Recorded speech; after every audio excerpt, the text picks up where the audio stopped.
Check 1, 2, and hello everyone. It is King Cat. That's right, it's me, King Cat, and we're here early today, and we're going to be taking a break for a little while. So let's just get right on this, get the magic happening, and we're going to have King Catfish Tyler taking over here in just a jiffy pop.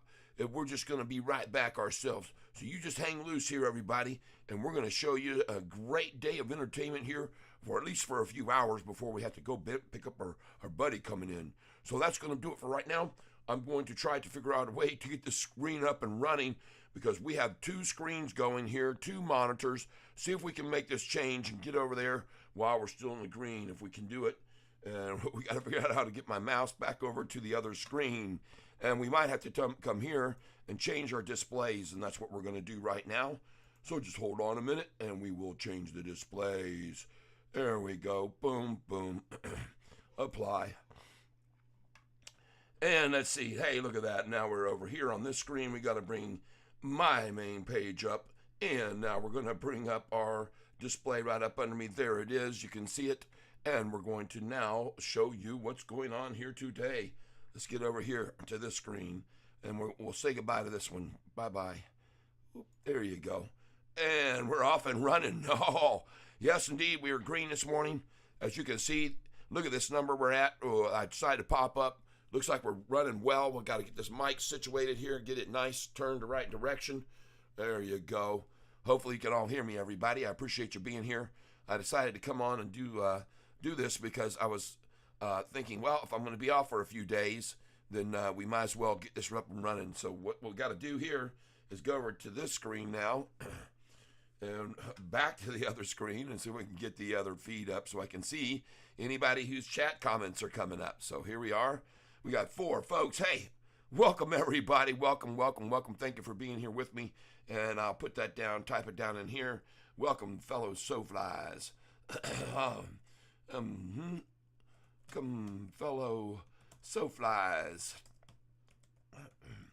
There we go. And as always, keep things kind. We'll all be fine. Thank you for being here with me. I appreciate it. Now, there's other places you could be. But we're going to get over here, and we're going to try and open up this screen. And it's interesting. I have my mouse and cursor working over here, operating this monitor. So it's a little different, a little unusual. Let's see if we can get back over to where we want to, and that is to get the display screen back up where we need it. So I guess since we're using this one now, that works. There we go. Now we're going to pop this one up. It's weird. It's not popping up on this screen. So we're going to have to figure this out, folks. As you know, I'm trying to work through these things, and we're going to put display settings again, switch back over to the other one, and see if we can make it now go to the other screen. So somehow or another. And all the technicalities, and it isn't working. There we go. Looks like we're on this screen now, and we can now pull this down, and then here we go. Right on. All right, now let's get to this, and hopefully you'll be able to see this pop up, folks. That should be what we're looking at, and on the other screen, if I can get back to it now, and looks like we've hit the bottom already here at around 9:04, so that's good. Now if we can figure out how to get back over to the other screen where I can get my feed up. Let's try and pull this over here. Won't work that way. I see what's trying to happen here. There. We got the live stream feed over there. Perfect. Now I can see. Hey, Jacob, welcome. Welcome, Jacob. Good morning to you. And I'm glad I could finally see that over there. Now we're going to get back over here, and we're going to get to this screen. And I should also probably try to make my picture a little bit smaller. I think that'd be a good idea. We just got to get over there to that screen now.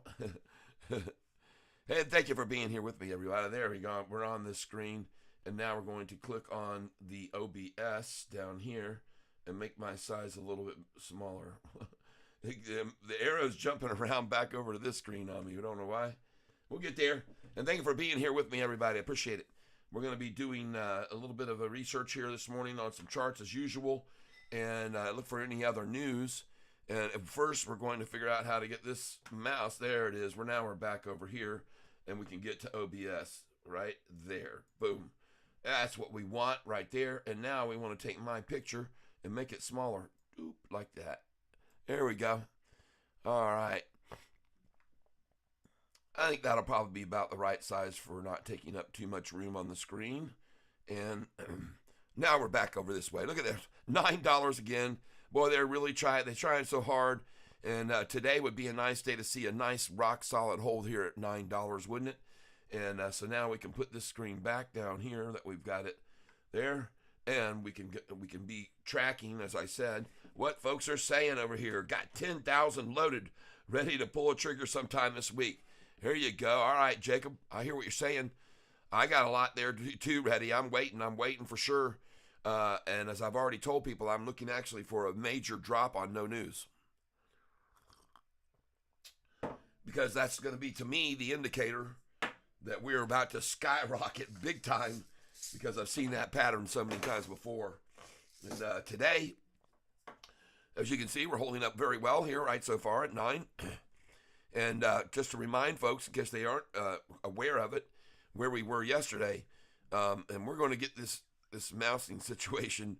It's weird. There we go. Now we're back over here. Perfect. Let's go to historical data. And I want to thank you all for being here, because yesterday's low was 880, folks. Pretty nice to see a 20 cent improvement off of that, huh? Yes, indeed, because they were able to knock it down from the day before at 901 for the low to 880, a 19-cent drop. So now we see a 20% improvement, and that's good. It's very good, and exactly what I was looking for to see happen. Let's see if we can get some music going here. Right when I want to. It's so interesting. I don't know why it actually jumps over there. I'm not doing anything to make it jump that I'm aware of. But let's see if we hold up here. Yes, we're looking good. Let's go to YouTube, and we're going to put up some music for us. And I think this morning we're going to do a group that you probably all have heard before, and we're going to keep it mellow. All right, going to keep it mellow for this morning. There we go.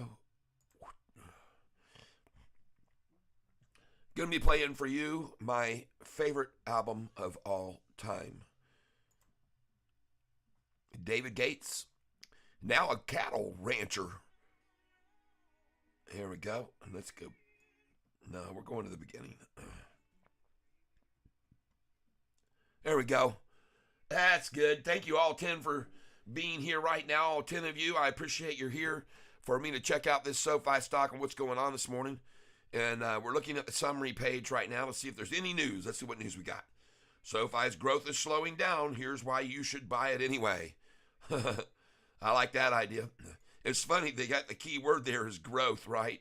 All the other banks are not growing. They're downsizing, laying off, closing doors, shutting branches. And here we are growing, right? And I've shown you, and if you didn't know it already, about James Ford. Last name F-O-O-R-D. Just type James Ford. I'll show you here. I don't know why this arrow is just going to start driving me crazy jumping off of here. Go back over to this screen here. All right, got to be careful how I move that around because it wants to jump over to the other monitor. Thank you all for being here this morning. We're just going to put in Google here. Oh, almost got Google. Here we go. Google. James Ford. And you're going to put in Seeking Alpha, right there. Boom. And then you're going to come down here, click on the second article down, James Ford's Investing Group Research. Okay? I think this is the one.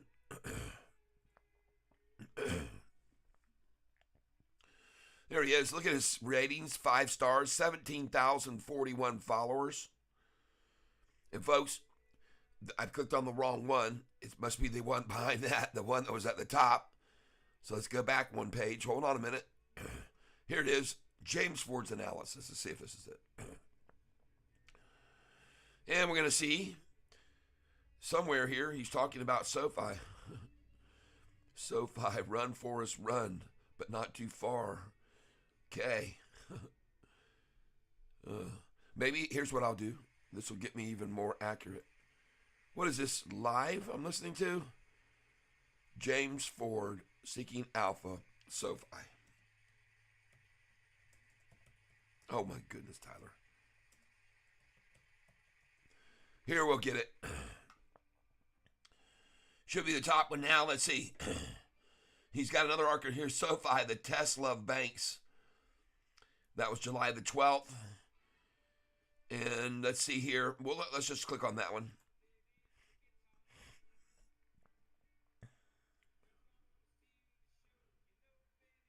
It's for subscribers only.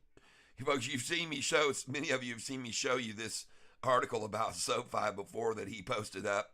So now we're going to have to use filters, I guess. It's crazy. Anytime we're going to put past month. I think it was this past month.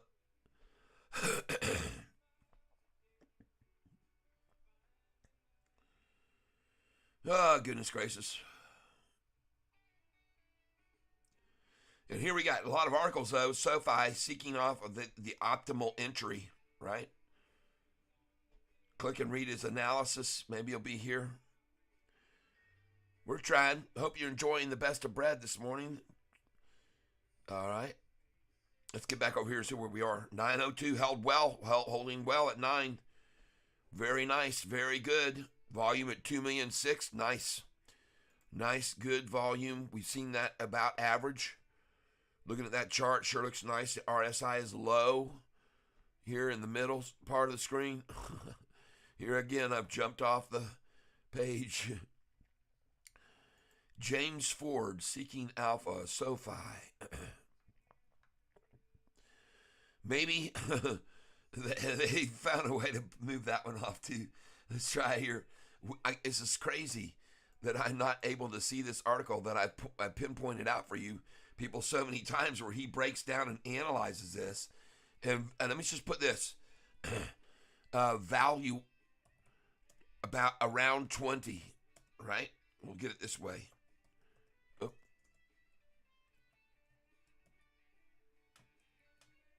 Let's try that. Oh, goodness gracious, people. Come on. Come on. It's right in the article what he says that. Boy, they're making it tough on me to show you this information anymore, folks. It seems like every time I try to pull up something really cool, and maybe his name's not James, but I'm pretty sure it is. It was James. It is James. It definitely is. And it's SOFI that he's talking about. So we're going to try one more time. Oh, my goodness gracious. Let's see who we got here with us. Hey, still Jacob. We got, let's get over here. We're going to find this thing. Find this thing. I am an investment leader, quantum. It should be purple. It should already, there it is, right here. I bet you this is it. There we go. 4 days ago. No, I don't believe that's it. That's not it. There's going to be a purple one. There it is. Latest stock analysis 6 days ago. Maybe this is it.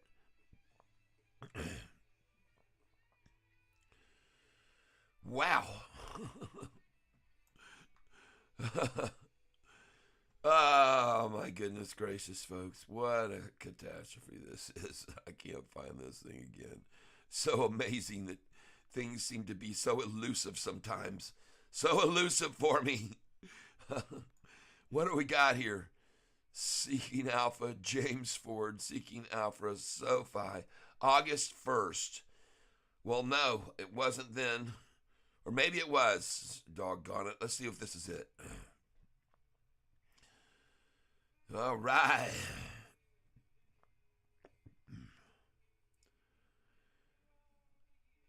Oh, goodness gracious. Get out of my face here. Get out of here. Get out. Get out. Get out. I don't want you. Oh. Yeah. It was probably mid-July this thing came up. So we're going to go down here. We're going to find it not 6 days ago. We're going to keep scrolling down. Nope, we're not there. Unreal. Well, go back and watch one of my videos about 2 weeks ago. You'll see this guy. He has a valuation and breaks it all down. And I'm telling you, it is absolutely incredible. And let's see what he says. Analysis. Let's try that word. August 1st, 6 days ago.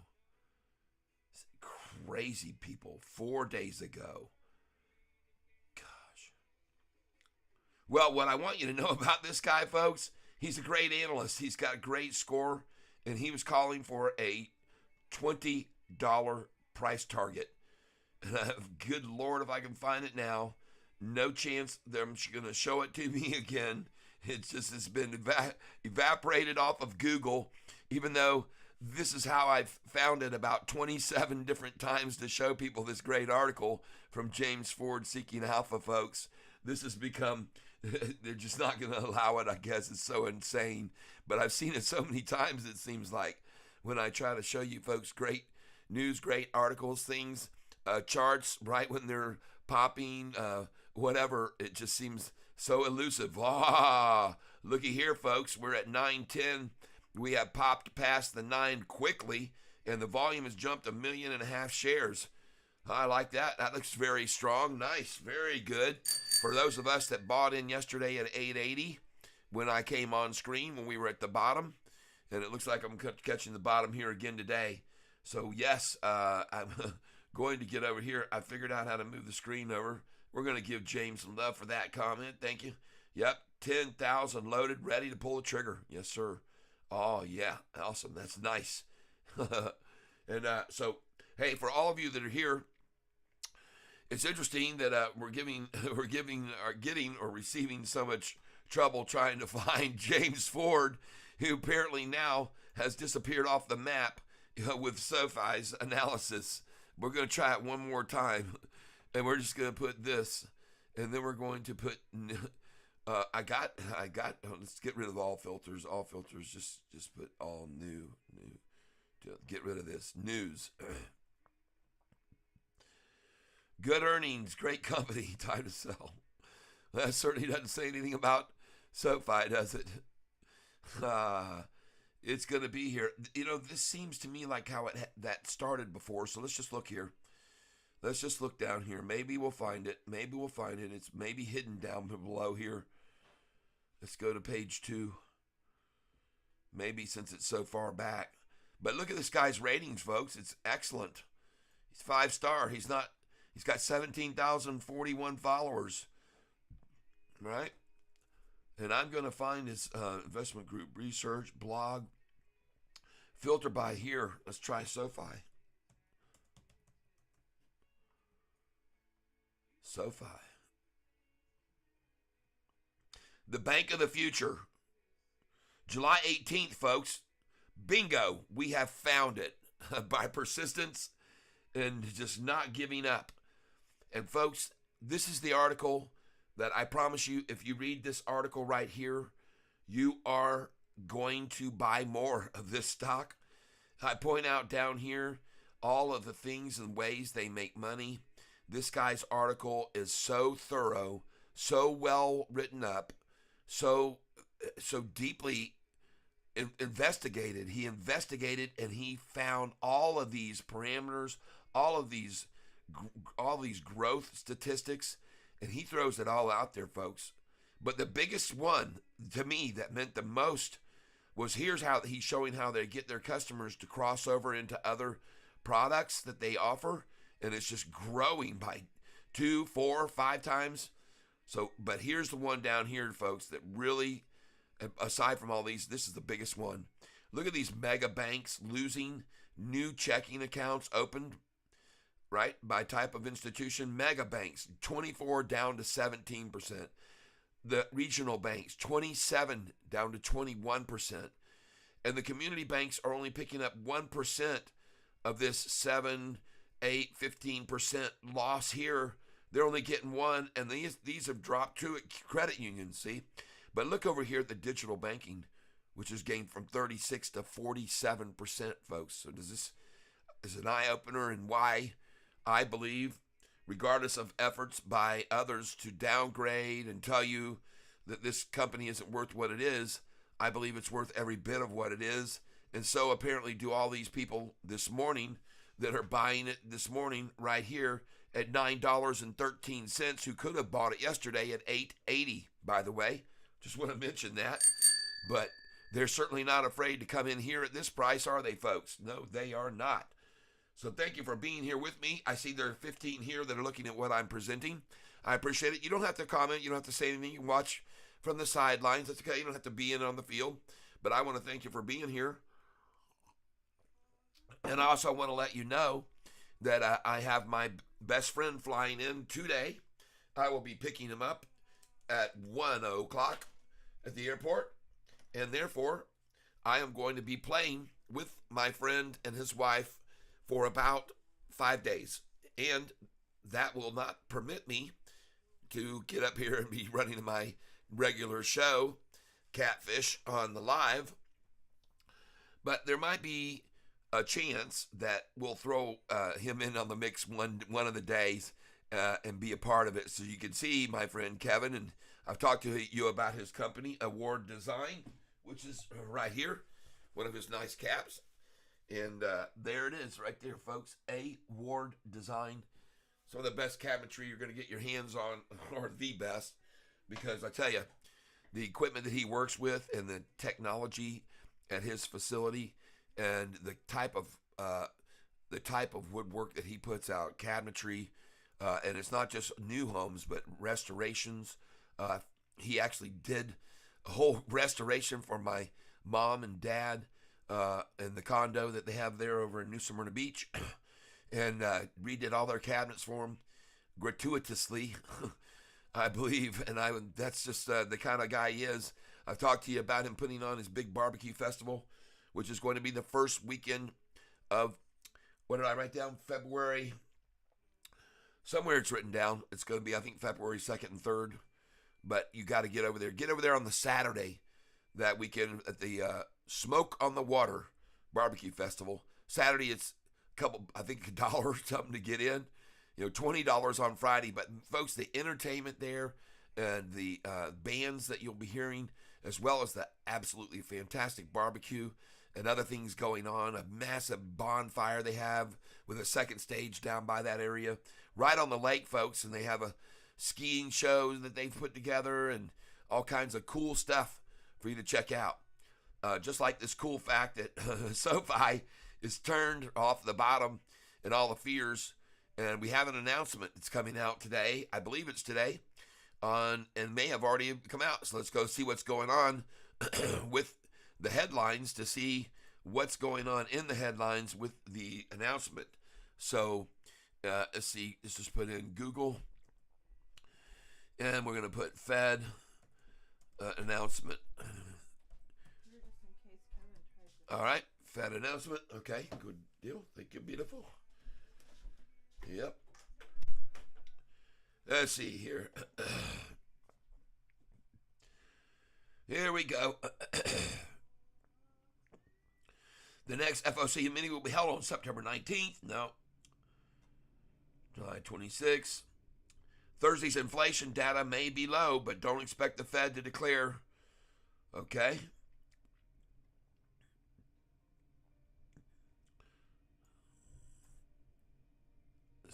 Let's go here. Inflation report. Inflation report. You know, I look over here at my chat screen, and we got one, Jacob. Hey, we got 15 folks. If you want to let me know you're here, I'd be cool. And if not, that's all right too. Like I said, it's fun just to be CPI home. Here we go. Now we're going to get back over to the screen again. Hopefully, there we are. Bureau of Labor and Statistics, 7 hours is a measure, okay? And we're going to look on down here. Stock Dow futures rise. CPI report shows inflation rose. Here we go. 27 minutes now. I'm not going to watch this video. There we go. There it is. There it is. High prices are still a problem. Well, we didn't know that. Everybody didn't already know that. I hope we weren't relying on them to tell us that, right? I don't think any of us were. But Thursday's inflation data may be low. The closely watched consumer price index is forecast to show a monthly increase of 0.2% for July and a 12-month rate of just, like the word just they use, 3.3%. But history has shown that inflation is stubborn and can last longer than expected once it becomes elevated.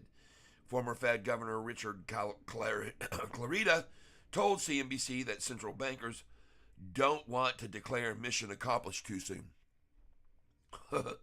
Breaking down Thursday's CPI report could end up being more about the details than what the headline numbers say. And look at the price of gas over here, $4.09. Gas stations signboards display prices in Bethesda, Maryland, August 6th. Thursday's Consumer Price Index report likely will show that the pace of price increases is easing, but not enough to get the Federal Reserve to retreat on its inflation flight. All right? If the Wall Street consensus as gauged by Dow Jones is correct, the closely watched Consumer Price Index will show a monthly increase of 0.2% for July and a 12-month rate of just 3.3. Isn't that nice? Just. The latter number pales in comparison to the 8.5 annual rate that the CPI registered a year ago, right? Okay. A reading that was just off the highest level in more than 40 years. Excluding food and energy, the monthly estimate also is 0.2% through the 12-month rate, though the 12-month rate is being put at 4.8. Well, that's a lot better than 8.5. So if that all sounds like at least marginally good news, it is good news. Multiple data points have indicated that inflationary pressures haven't eased considerably from their 2022 levels. Well, there you go. I like it. I think the market will like it.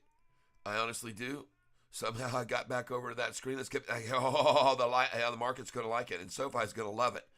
Because guess what? Even though 2 days ago Moody came out and downgraded 10 banks, SoFi was not on that list, was it? No, it wasn't. No, it wasn't. Ching, ching. SoFi wasn't on that list. I'm not going to be on that list because it's taking the business from those places that are getting their ratings lowered. Right? Am I right? Thank you all for being here. We got 16 folks. We've had 33 all in total. And just so you know, I've already said, but to the new ones that are checking in, I'm not going to be available for 5 days, taking a vacation. I'm going to be here in Michigan with my best friend. We're going to go see Steve Miller Saturday night. And so hopefully that'll be something you might be wanting to show up at. If you happen to be Carlos Rodriguez, hop on a boat, come across, we'll pick you up over there at the shoreline, take you to the concert. Steve Miller with us, Carlos. And anyway, hey, we only have one ticket, though, left, extra. So I'm sorry your daughter, or maybe you can send your daughter if she's a Steve Miller fan. But at any rate, I want to thank you all for being here with me as we watch SoFi make a move here, starting to look very promising. And it doesn't look like it's going to look back, possibly. Look at the volume here, almost 5 million shares. They're showing, golly, look at this, the bearish. The momentum is bearish, folks. Now, I want you to see something here. They're saying the momentum is bearish, right? Okay, let's just see how bearish it looks when we get over here. Just a second here. So there's CPI, the report, CPI, SOFI. Here we go. We'll show you how bearish it is. It's just horribly bearish.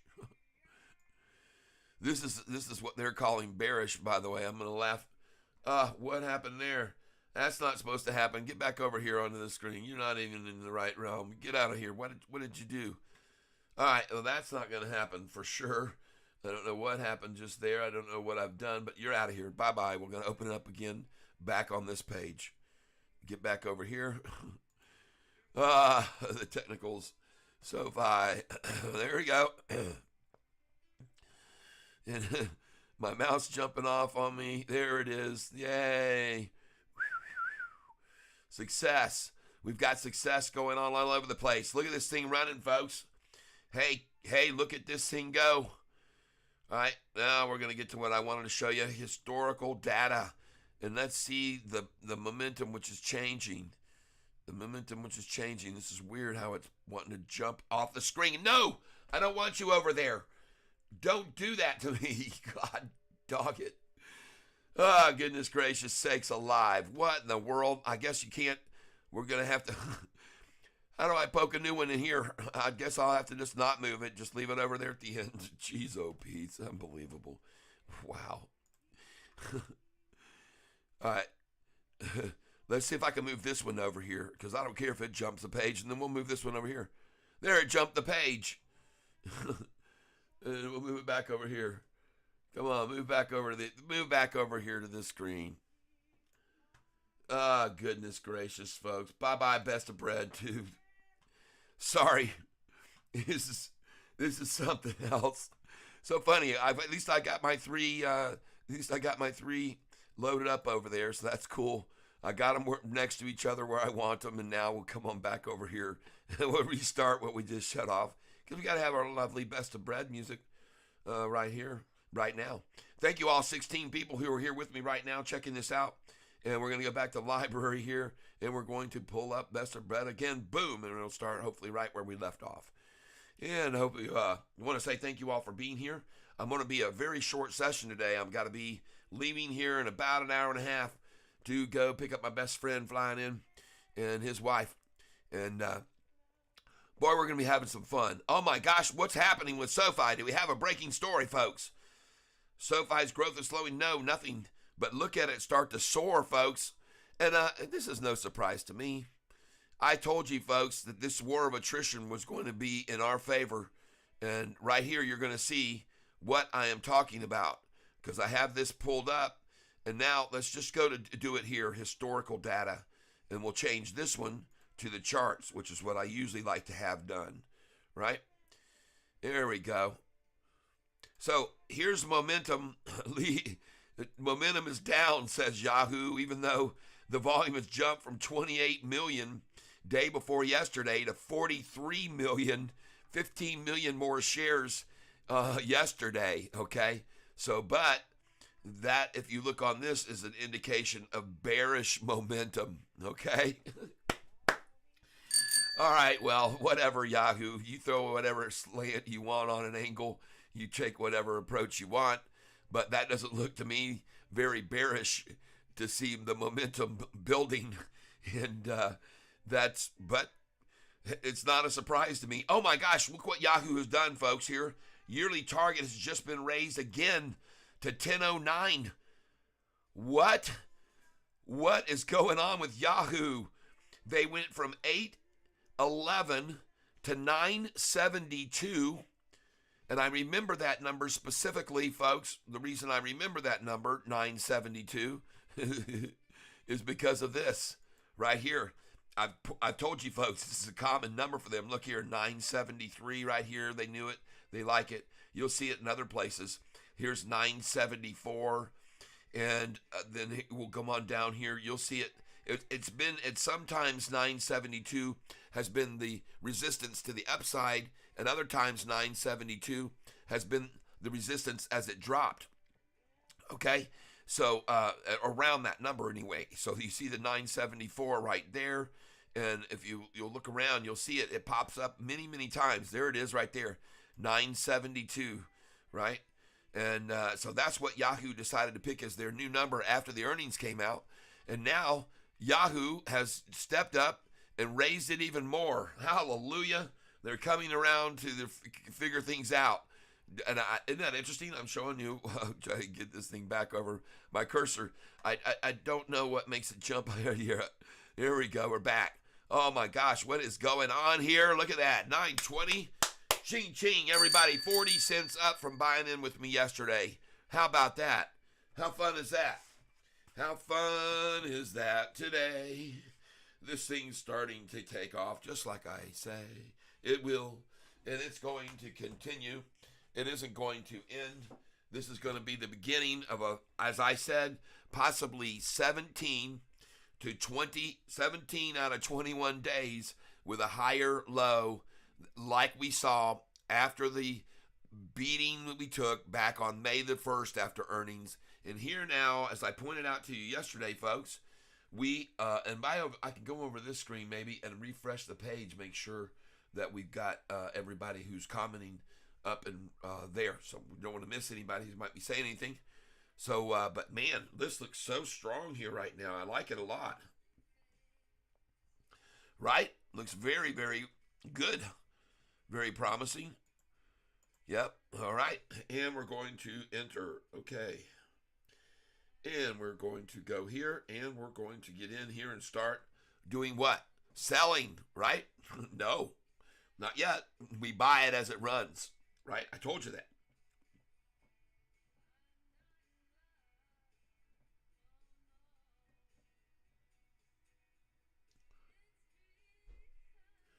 All right. Oh, yeah. Oh, yeah. Sitting pretty, sitting good. Feeling good in the neighborhood. Let's buy some more. Add the position, okay? Let's buy some. And I'm pushing it up here, so I'm going to go ahead and do 20. I'm going to get 20. And we're going to put in at 923. 9.23. All right, that's what we'll do. Make it nice quick purchase this morning. Day, review order, and place it. Let me see what we got. Oh, password. I just put that in, people. H1. Here we go. Let's try it again. 923 I put in. And I filled at 920. Filled at 920. Doesn't surprise me. Look at this. It looks so good, folks. Strong. We should be seeing this continue to happen. Folks, I want you to know that I'm very grateful for your being here and sharing time with me. I just redid this chat and tried to see if there's anything being said over on this screen here. And let's see if I can get back to that screen. There we go. Say something. I will say something. I guess when I refresh the page right now, the James Raber's comment went away.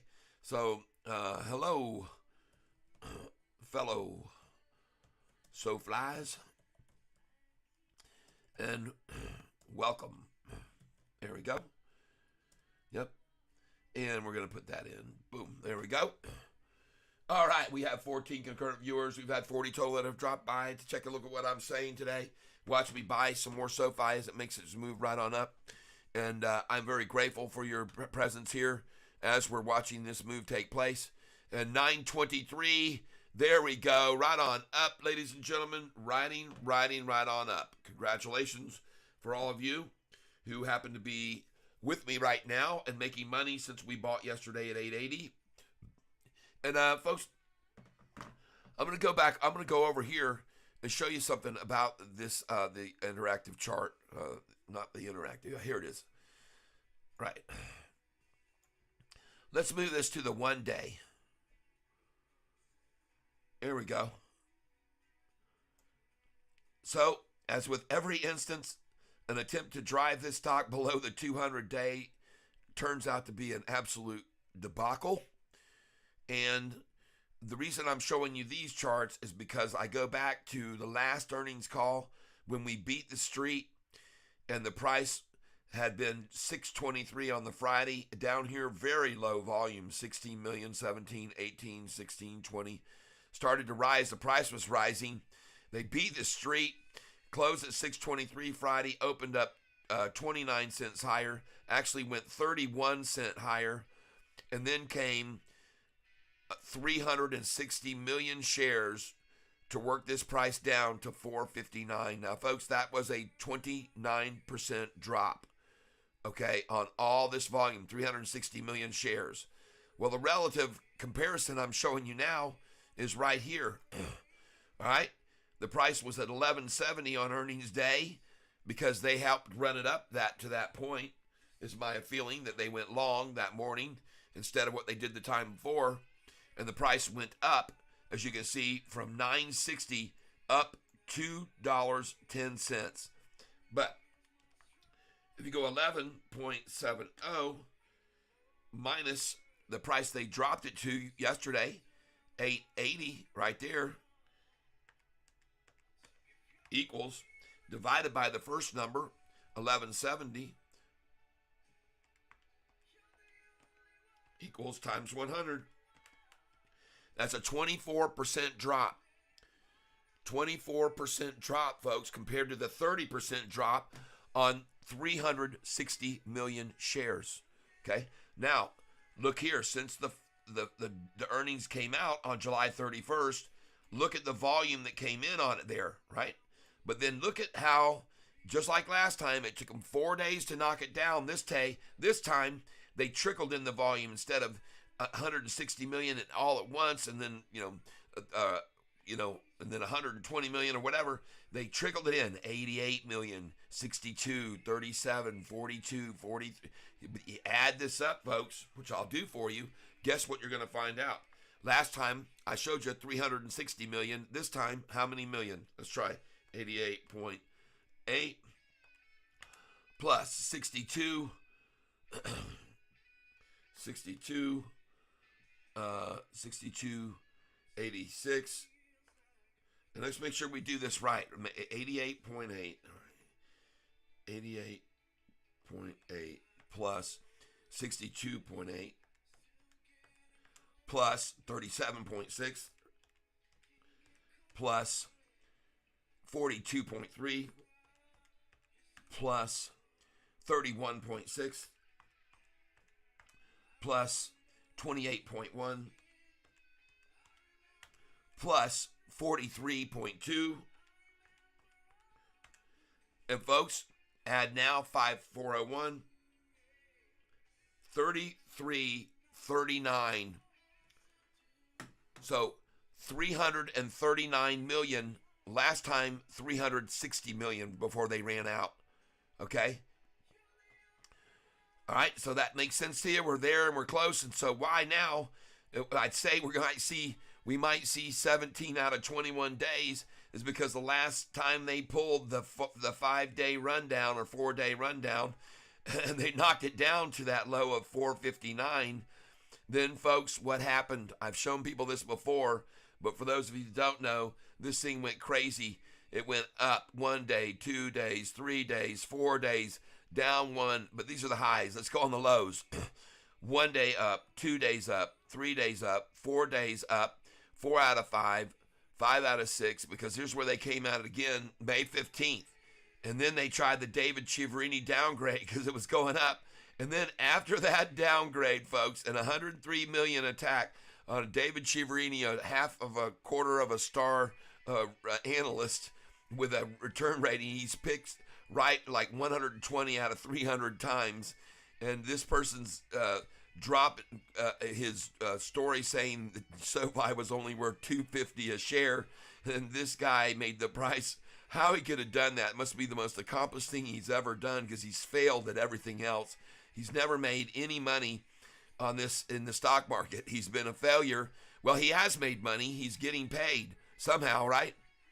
So anyway, he's wearing a suit and tie in the picture I showed you of him, and he has to have money somehow, right? So here we go. After his downgrade, how many days up in a row? 1, 2, 3. 1 day down. 3 out of 4, 4 out of 5, 5 out of 6, 5 out of 7, 5 out of 8. And after that, folks, it's off to the races. 6 out of 9, 7 out of 10, 8 out of 11, 9 out of 12, 10 out of 13, 11 out of 14, 12 out of 15, 13 out of 16, 14 out of 17, 15 out of 18 days at 8-11, 15 out of 18, 16 out of 19, 17 out of 20, 18 out of 21 days. There's the high right there. 18 out of 21 days, folks. And I expect to see, after this now, 6 days in a row of using their shares up to run it down, a very similar pattern to occur. And I'm not the only one that maybe can see that. And maybe that's why the price is now $9.23 a share, right? Are you with me, folks? All of you people that came in yesterday at $8.80.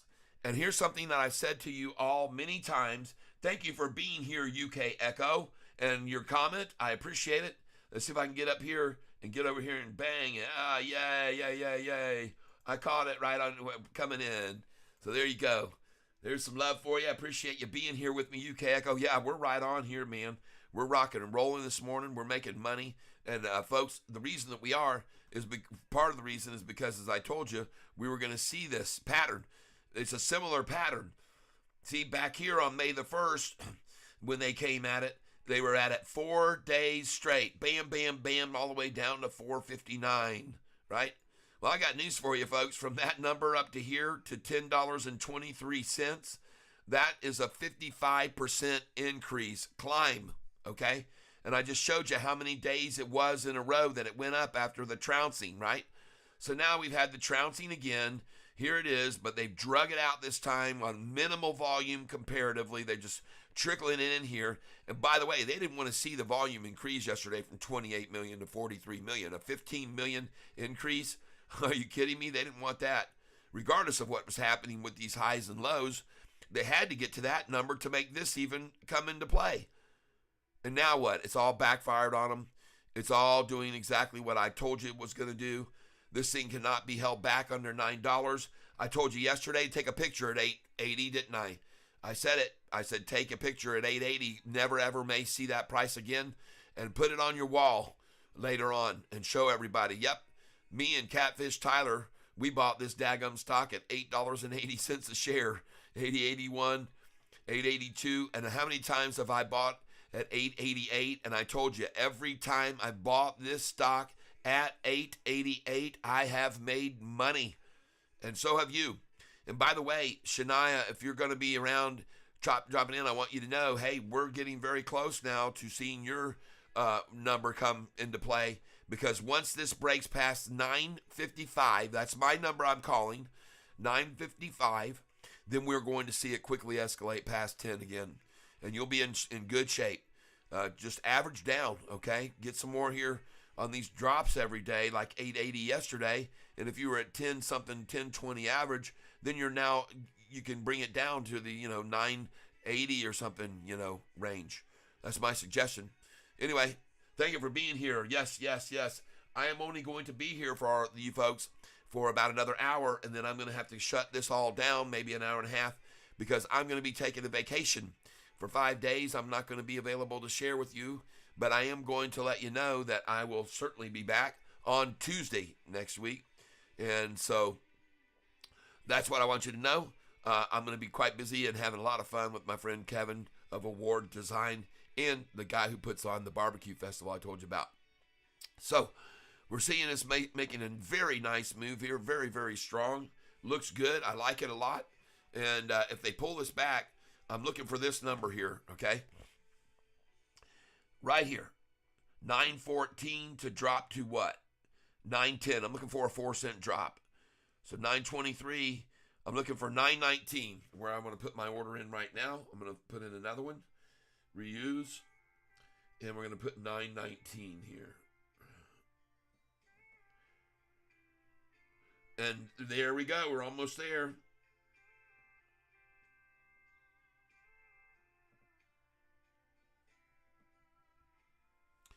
All right. Filled, folks, at 9.20. I did not get 9.19. Well, I'm going to try a limit order. I was supposed to be a limit order. It put in as a market, and I got 9.20. I want a limit order this time at 9.19. There it is. 9.19. Just hit it now. Reuse. Place. Filled at 9.19. All right. I caught it. That's probably my order right there that you see on the screen. And many others are ordering with me. They're ordering the SOFI buffet. They're filling their stomachs this morning. And they've all probably seen the same thing that I was showing you about how they worked it down last time on the amount of volume they used, and how ironic that they're reaching that same amount of volume now after not just 4 days, but we're on the 7th day. On the 7th day of SOFI. There you go. On the 7th day of SOFI. I know, that was in your head. I had to do it. And thank you again for being here with me. I want you to know something, folks.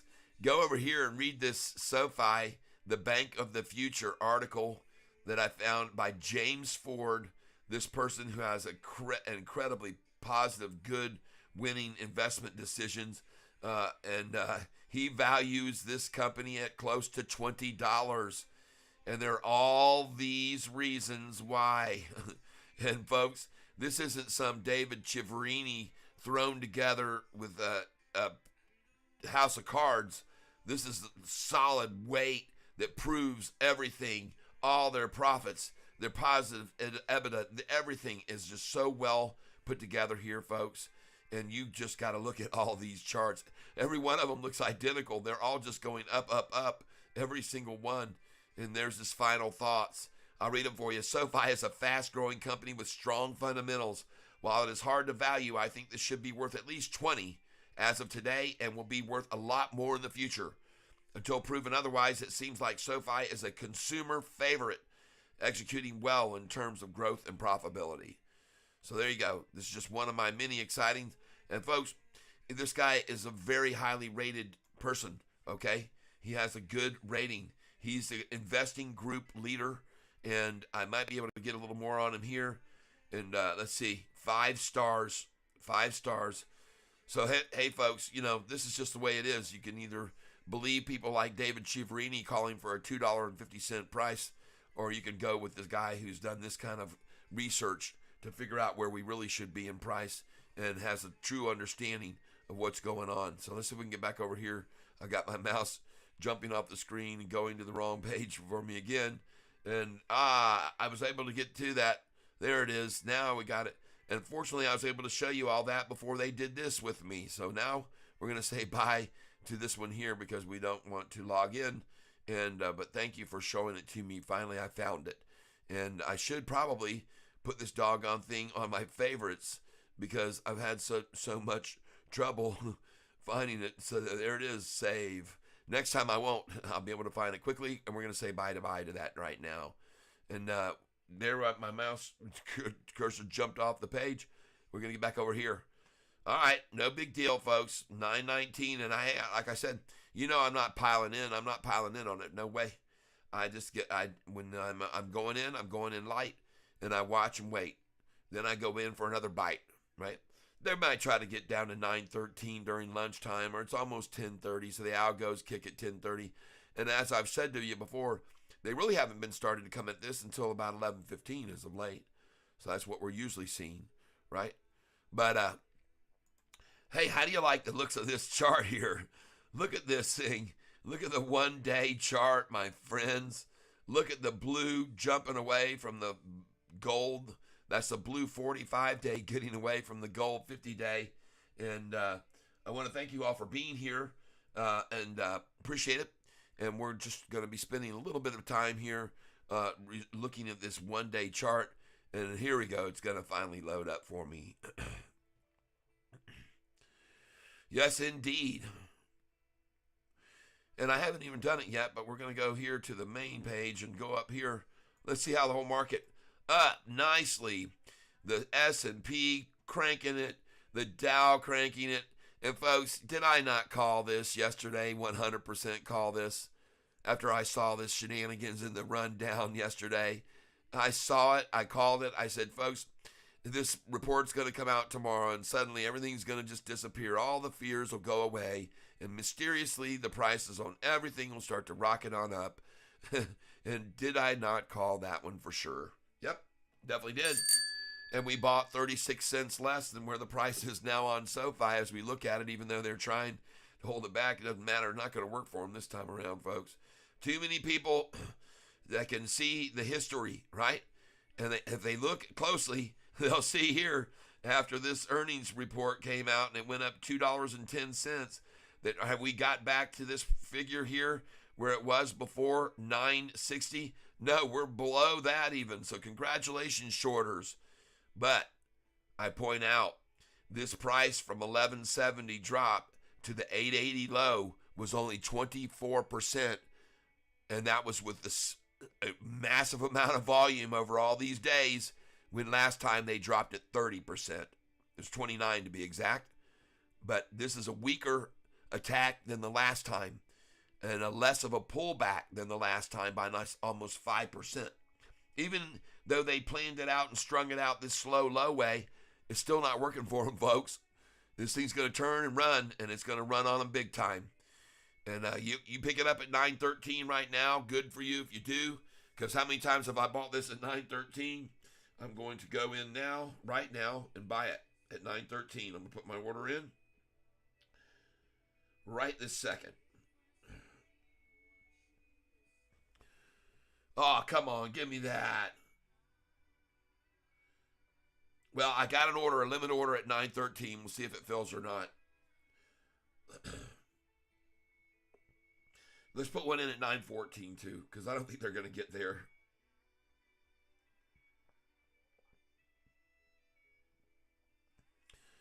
So now we got 913, 914, and I guess I'm going to have to just put an order in market here to get either one of that. So let's just go market.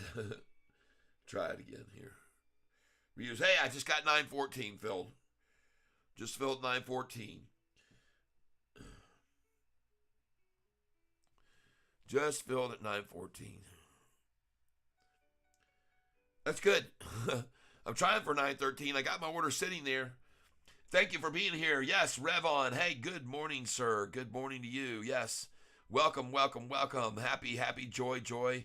We're making money on this one. Oh, boy. And we know we were going to yesterday at 880 because, as I said to everybody when I showed them what was going on with this chart, I said, folks, you got to pay attention here.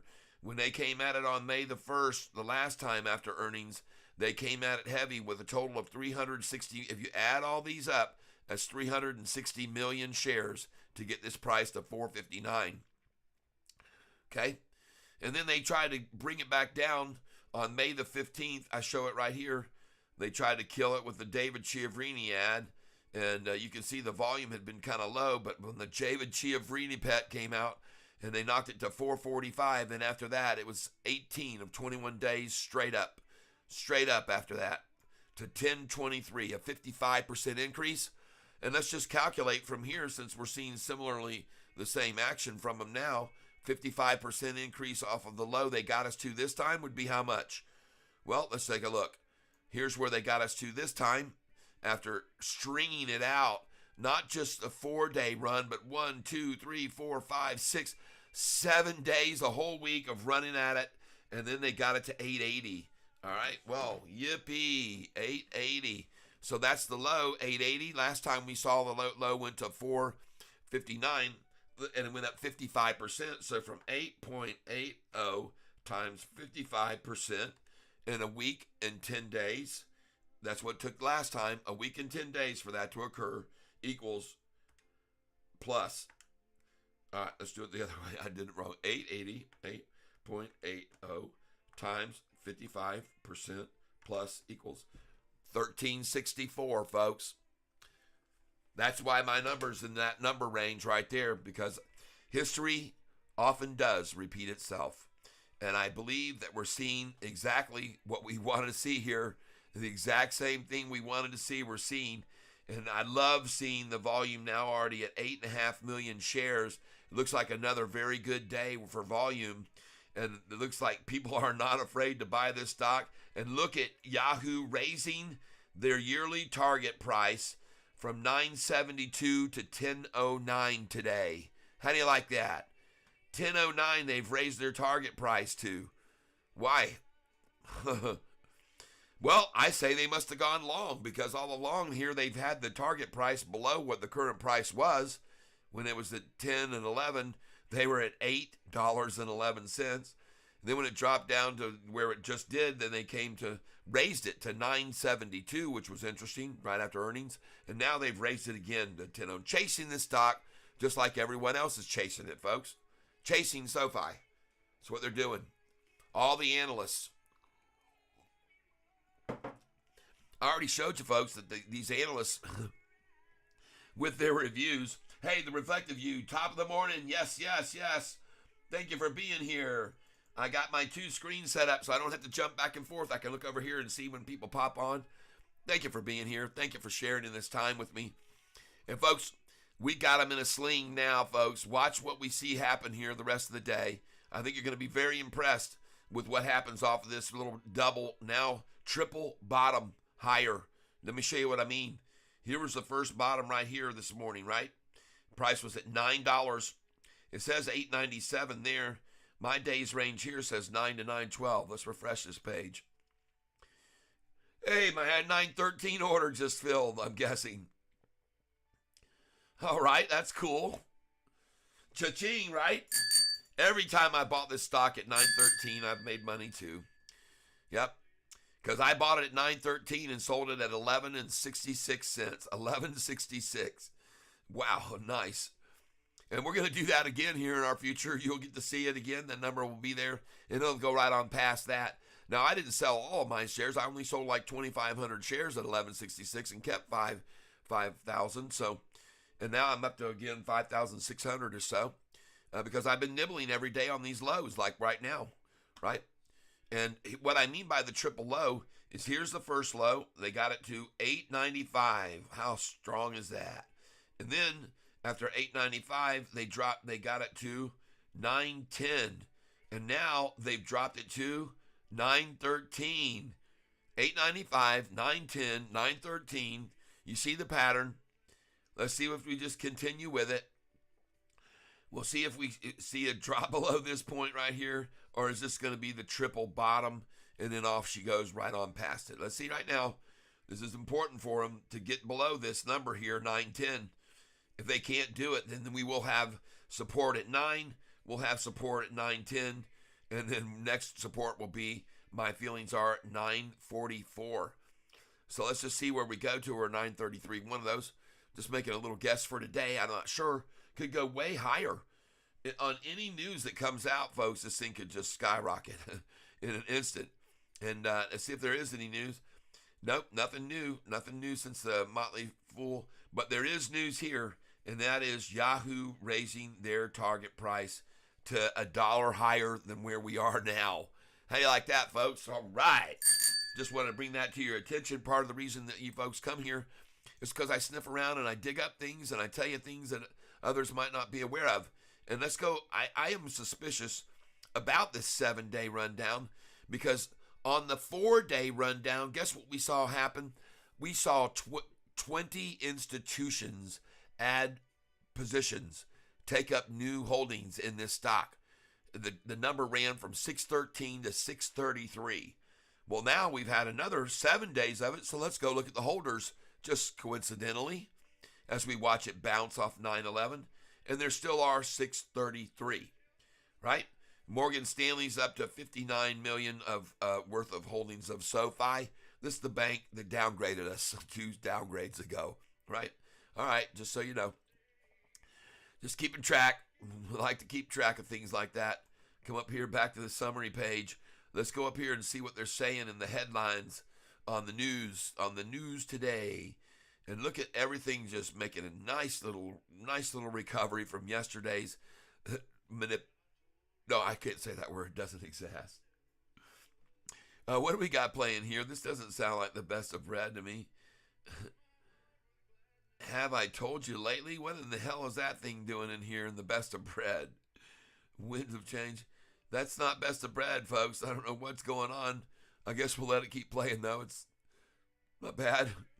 But it's not who I picked. Oh, look at him now. Oh, let's drive it down. Let's see if we can get it down any further. Let's go. Let's run the volume up, though, at the same time. Let's run the volume level up past 40 million, yesterday's level. And they're going to do that because we're only an hour into trading. We're at 10 million shares. Okay? Pay attention. Pay attention. And by the way, I had already said yesterday, they may have about doing that mathematical calculation I did, about 40 million shares left to try to come at this with still and to get to that 866 number that I said we might see today, but that certainly doesn't look very in the cards for him at all, I'm afraid to say. It looks to me like we're going to see a 19-cent gain on the low today, and that's nice. And that's the beginning of maybe 18 of 21 days with a higher low, just like we saw before, okay? Because, folks, I point this out, history is the best way of determining where you're going in the future. Look back to see where you're going. You know, don't keep your head turned around behind you, obviously. You know, a lot of these people that are shorting it since it was at $15, and I've shown you that on the 1 year chart. Let's go to the interactive chart 1 year.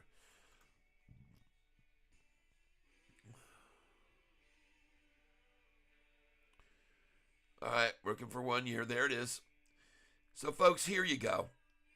All of these people that have been shorting this stock since you can see at the IPO, it swung from $25 down to $14, $15, then back up to $24, and down to $14 or so, then back up to $24, under very low volume over here, practically none. But here's where the shorting began, right here, right at this price. Look right here at the date. It was around the 15th of January. Look at the massive amount of red shorting at this price, 13,710, which is right there the number that I say we're going to be getting to next, roughly 1360s, right? So that's where they started in heavy shorting it, big time, and then they came in and they did it again here at 10. So their 15 position now at 10, where they doubled down, ran their number to an average of not 15, but 12 or 1250.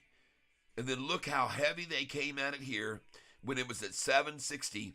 Look at all the red right in there. They doubled down again. So now their $12 went from 12 and averaging down now to 10. And then look at all the heavy volume right here. Look at this massive amount in November, all through there, massively shorting this thing. So now their average price on shorted shares is not 10 or 9, it's coming down to 7. So here's the bear trap that they caught themselves in, created by their own manipulation, by the way. See, because then when it came around to the 15th, and you look at all the heavy they did here after this David Chiaverini ad they had come out, and even on the earnings call. So there's the massive amount of shorted shares at the price when David Chiaverini came out, 615, knocked it all the way down. Folks, I'm showing you this because my belief is completely that they're completely trapped by this situation that they themselves created. So that's of their own making. So you have to you made the bed, you're going to have to sleep in it. Good morning, Gary. Good morning. Good morning. Let's try and get over here to this screen and say thank you for being here with me. Show a little love. I try to get over here. Get over here, you doggone crazy thing. Where is it? There it is. I saw it. Ah, ha, ha. Yay. All right. Welcome to being here with me while I show people some things I've shown all of these folks ever in the past. But, I want everyone to know these things that's coming over new. And because it's important to know them, right? So here we are. We're looking at SoFi making a nice move. And I pointed out to everyone today that look what has happened. Yahoo has changed their target price, revised it up to 10.09, over $1 where we're sitting now. They were at 9.72, so they have raised it about 40 cents or so, and that's good news because that means I think that they've changed their course, that they jumped onto the SoFi ship. And it's a good idea because this rocket ship's going right on up, as I've been telling everybody.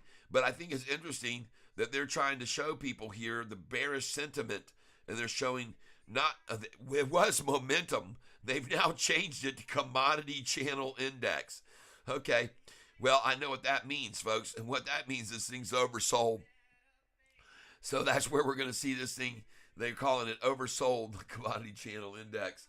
Thank you all for being here. Yeah, Gary, thank you. Yep, you're right. The shorts are trapped. They're big time trapped.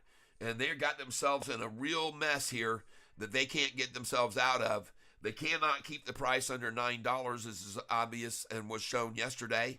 It got down there to that 880, and everyone filled their plates just like they did this morning when they got it down to 9.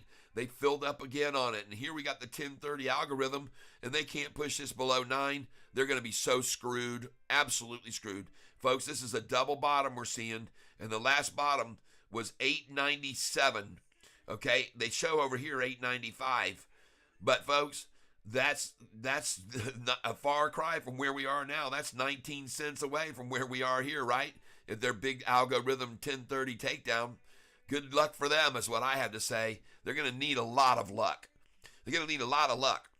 And what's going to be happening soon is SoFi is going to come out with some numbers that they're going to show people how many they just signed up at the SoFi concerts while Taylor Swift was performing 6 sold-out days in a row at SoFi Stadium. And there might be a little story that comes out about that. Hey, guess what? At the SoFi concerts, SoFi was able to manage to acquire 50,000 new customers. And they've only been gathering about 5,900 new checking accounts per month. But that's going to change, folks. And just like I showed you with that Seeking Alfred story, they're stealing away checking account depositors are coming over to them in droves. And the age group for that Taylor Swift concert is right where they want to be. That's right where SoFi's reaching for. That's where their money is in their pockets, folks. And they're going to continue to grow these people. They're smart to get in on them while they're younger and bring them up, just like the tobacco companies used to do when we were kids. I don't know if you remember when you could go into the little store like a 7-Eleven or a Circle K or a Quality Dairy, and you could buy little packs of cigarette gum, right? They had gum in cigarette packs that you could buy. And these doggone people were starting in early on the tobacco smokers of America at the very young age of bubblegum chewing days, right? And so I'll just bring this right to your attention, because this is the atrocities that have gone on in this world and in our own country over the past years that have been completely overlooked by many. But you couldn't get away with doing that now if you tried it, I don't believe. But they sure did, and they were using all kinds of things to also bring in the smokers to the campaign with Camel cigarettes and Joe Camel.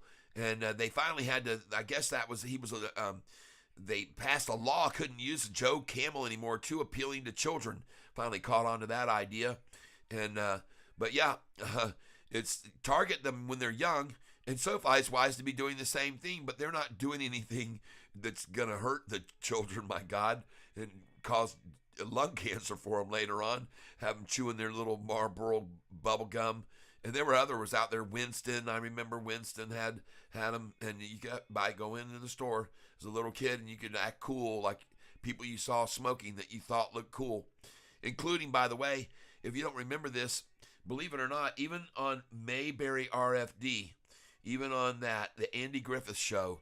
Do you remember Andy Griffith used to step out on the front porch, pull out a smoke, light it up, and it didn't really dawn on me then as a kid, but when I looked at that later here, I've watched some reruns and stuff, and I saw that, and I went, wow, what an eye-opener.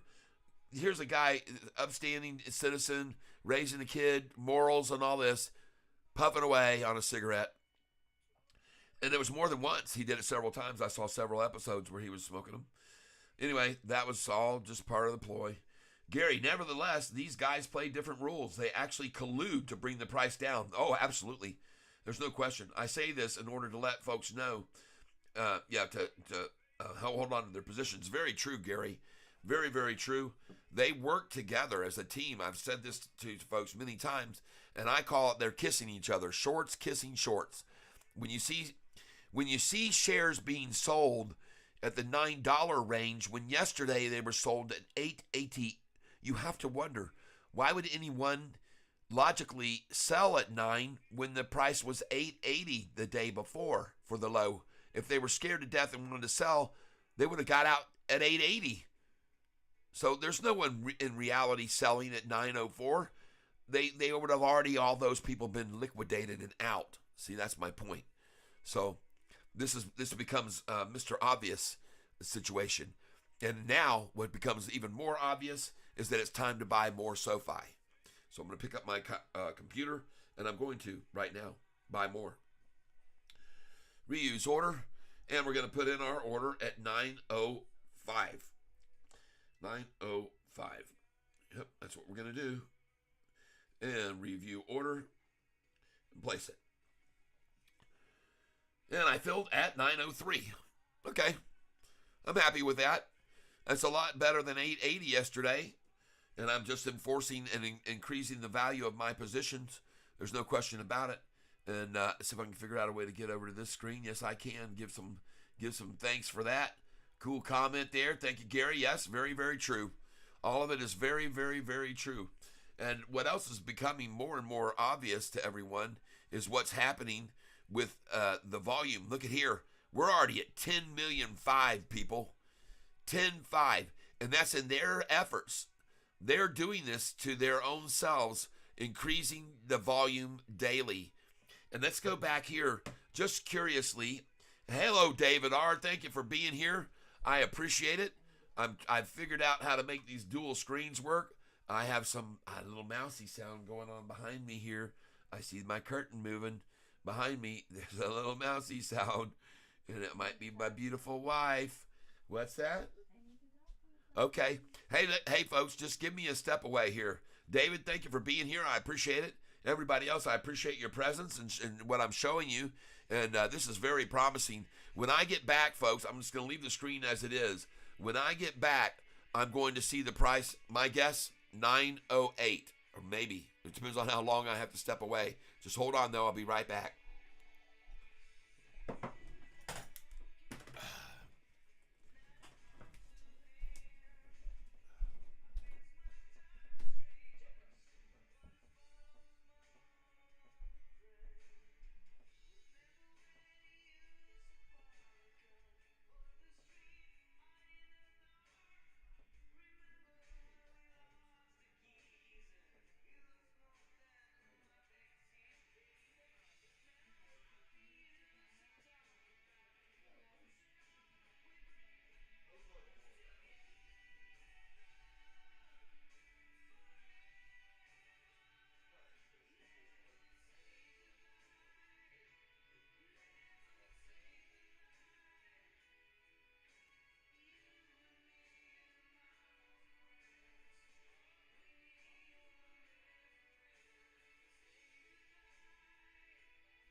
ladies and gentlemen. Back. Let's see where we are. Oh, I called it. I said 908, didn't I? Did I not say 908? And it's at 909. Ah, watch it, baby. Watch it climb. Everybody's buying with me. Here we go. A little rhythm, little rhyme. Thank you for being here. I'm back. And, wow, what fun we're having watching this today, right? Did I not call this? This is possibly the beginning of 18 of 21 days up. 18 of 21 days up. And look at this gorgeous double bottom. Yes. And here's what Gary is saying over here.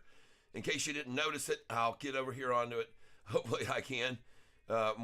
Just move my mouse around and it pops up. Gary says here, if these guys really had the firepower to bring the price down for them to continue making profits, they would have to take it down to about 685 and close there for the day. Exactly right. Exactly right. That's my true belief because of how many times over that chart I showed you over the last year that they worked together to work it down. Their average here, see, they started here at the 1370. Yes. And they started at 1370, and then they averaged it down when they piled in here at 9, and that made their average 1150. Then they piled in right here when the price was at 7, made their average around 9. Then they come in here and they piled in majorly at 580, made their price around 7. Folks, they're absolutely trapped. You're absolutely right, Gary. I've been showing people this. They're screwed right now. They cannot get out of this bear trap. And people are piling in. Thank you for being here with me. Gary, when there's an imbalance between supply and demand, there's the opportunity to make money with low supply. Yep. And see, it just jumped on me. All right. Yes, all of this is very good, pertinent. With low supply, demand will have to pay more. That's right. Exactly right. And I think the well is running dry very quickly. These bottoms keep, every time it gets to these bottoms, people gobble it up, and then the bottom it gets gobbled up, and the bottom gets gobbled up, right? And then what do we got? Up. Bottoms up. That's going to be my catfish mug.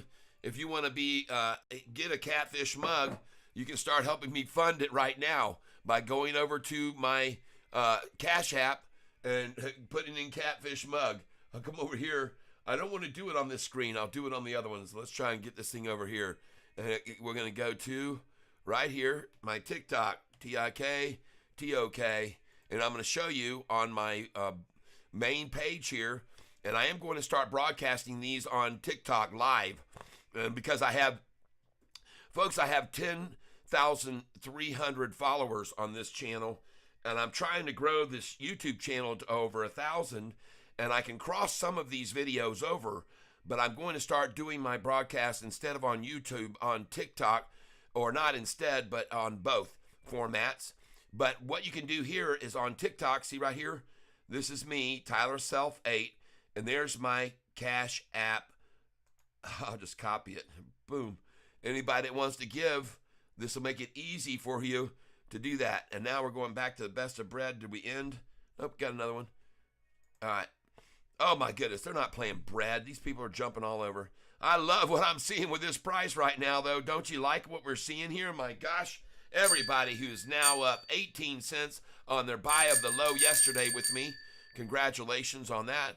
And we're going to keep on climbing here, folks. It doesn't look like there's any going to be much resistance left because have they finally run out of 366 million shares? Let's refresh this page. This is what they used last time. It's around 360 million to take SOFI down back on May the 1st. But they did it over only 4 days. They came at it real heavy for 4 days. This time they're trickling it in for 7 days they've done it. And now they've run out. They petered it all out. Peter's popped. Popped is petered. You know, folks, and I got time to do it because I still don't have to get to the airport till 1. I got 2 hours to be at the airport. So I'm definitely going to have to leave here and shut this down in 1 hour, 12 noon. I'm going to be done, and I'm going to miss you guys, and I appreciate you being here and sharing your time with me. And so here we go. Gary says, for now, this takes at least the price moves today, along with relative low volume, more likely that SoFi is getting ready to go higher. Yes, this would show that supply is definitely lower. Yes, and here we go, Gary. Also, and once price reaches a point where the shorts can't hold on to their positions, they will have to buy. The price will push even higher. That's right. It's called a short squeeze. And I've been telling everybody there's a major short squeeze developing on this stock. I keep pointing it out to all of everyone. And look over here, by the way, at other stocks that are being watched. UPST, we saw the trouncing, now still down 2% more. Affirm down. Lucid down. Majorly, folks, these things are good. We're bucking the whole trend, folks.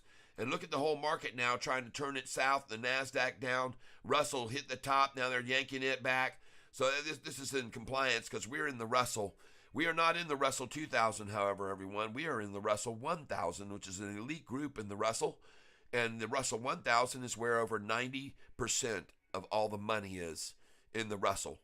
The whole combined Russell, the Russell 1000 is where over 90%, I think it's about 93% of the market value is in the Russell 1000 because we're in an elite group, right?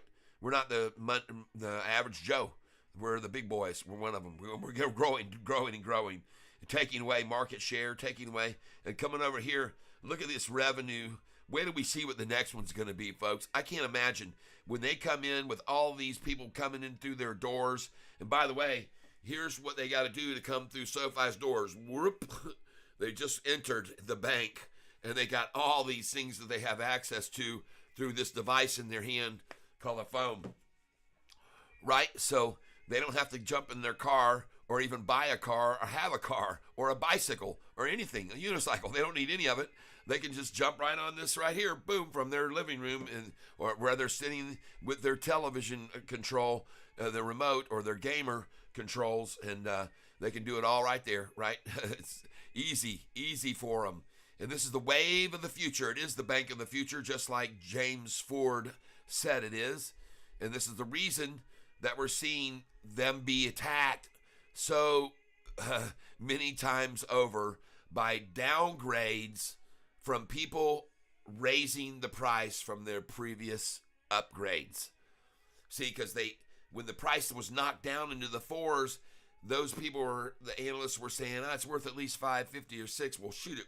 When it shot up those for the 18 out of 21 days, it kept going. They had to keep chasing it then. So they were saying, okay, well, now it's higher. Okay, we're going to raise it higher. And so they were raising it higher. And then finally, when it shot all the way up to 1023, they were so out of the perspective that many of them were calling for 7. And it was going to possibly double that. So what did they do? They came in and said, wait a minute, downgrade. Now, we know we said it's only worth 6 last time, but we're downgrading to 750 now because the price was at 1023, right? So that's not really a downgrade, folks. It's an upgrade down. That's what it is. I call it what I see as I sees it, right? Hey, UK Echo, where are you headed? Let's see here. And I might have missed that. UK Echo, where am I headed? Let's see if they're talking to me because I'm headed to the countryside of Michigan. I have my best friend and his wife coming up. I've talked to you about his business before. He's a cabinet man of the highest quality, has a whole staff of people that work underneath, and he has got quite a facility. He actually bought the water ski factory. There used to be the water ski factory over there on the road. I think it's called Spirit Lake Road, back there in Winter Haven. And he's now owns that whole facility where they were manufacturing skis for Cypress Gardens, which now has been bought out. Cypress Gardens has been taken over by Legoland, and Legoland is now bringing in tourists from all over. You'd be surprised how many people are into Legos that come to that place in Winter Haven, Florida. Legoland, the capital of Legos. And so they still do the ski shows and stuff there at Legoland. And it's a fun thing to go in and be entertained by their ski shows, and their skiers are the top-notch quality. And I grew up on that lake. I skied on it almost every day of my youth. I used to jump the ramps after they closed Cypress Gardens. We had to go over there and we'd practice on the ramps and do what they did and jump those ramps until they finally stopped. Somebody got hurt. They put a board across the top, wouldn't allow people to jump the ramps anymore there. But that's where I learned how to jump with some of the best. Sammy Duvall, who happens to be one of the best water, and his wife Camille Duvall. I'm pretty sure they were married. It might have been his sister, but then again, I don't know. But grew up with that whole group, Clutch, and skiing with Ron Scarpa, Glenn Scarpa. These are the barefoot champions of the time. They were all on ESPN later while I was running around the country with a band performing. They were making money skiing, which I had never even thought would come into play. But they were making big money in sponsorships and all kinds of stuff being given to them, skis and boats and everything you can think of. So anyway, but yeah, all my friends were on national television as water skiers, and I could have easily been a part of that group, but I liked music, and that's the course I took. And, I still love to water ski. I can still do all that stuff, still barefoot. Last time we were out tubing, I got off the tube. I had my feet out in front of the tube, and I told him, kick it up. So he did, and I was sitting. I just raised up on my feet, was holding it, and don't do that. Okay, I'm 60 years old, 61. I'm barefooting. When I finally fell, the tube annihilated me. Almost tore my leg off. I couldn't walk. Oh, my left leg and back here.